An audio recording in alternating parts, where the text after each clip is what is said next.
फेवा की जिंदगी और कितने खुश थे हम सब, और एक जवान ब्याहता बेटी। हमसे हमारी खुशियाँ छीन ली। बता दिया तुमने सलाह के दहलीज पर खड़ी हो। बता दिया तुमने सब कुछ। दोनों में कोई फर्क नहीं उठता बेटा। ठंड पड़ गई तुम्हें? अगर तुम चाहो तो थोड़ी देर में ना असद भाई भी आते हैं। अभी भी दामाद का रिश्ता पूछ सकते हैं आपको घर से निकालने के लिए।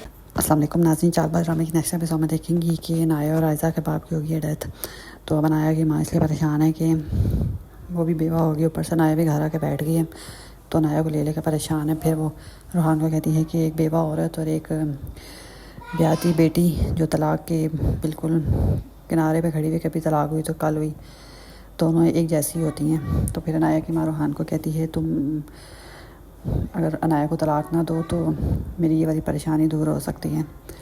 तो रूहान क्या कि मिन्नतें करती है कि माफ़ कर दो अनाया को और वापस ले जाओ उसको अपने साथ।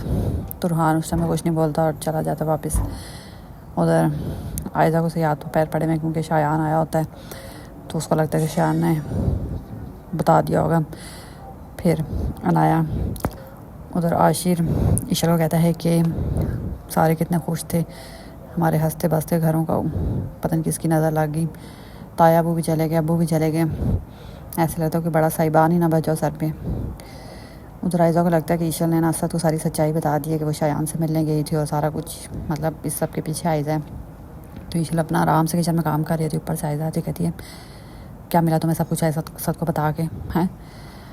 तो ईशा लगे हंसने लग जाती, ओह तो नहीं बताना था, अब तो बता दिया। अब तो असद भाई कभी भी आते होंगे आपको इस घर से चलता कर देंगे। उधर अनाया की माँ नाया को लेकर परेशान है। वो तो शायद रूहान वापस ले ही जाए एक ना एक दिन, लेकिन दूसरी बेटी आके घर बैठ जाएगी आयज़ा, और असद तो फिर किसी की सुनता ही नहीं है। तो फिर एक बेटी का घर तो बस जाएगा दोबारा, लेकिन आयज़ा उसी फेज़ से दोबारा गुजरेगी। तो फिर आयज़ा की माँ से कहेगी मैं तुम्हें कितना समझाती थी कि बाज आ जाओ, अब देख लिया उसका अंजाम, अब असद तुम्हें कभी माफ़ नहीं करेगा। फिर आयज़ा का अकल ठिकाने आएगी और उसको अपनी गलतियों का एहसास होगा कि उसे सब कुछ नहीं करना चाहिए था, पर तब तक बहुत देर हो चुकी होगी।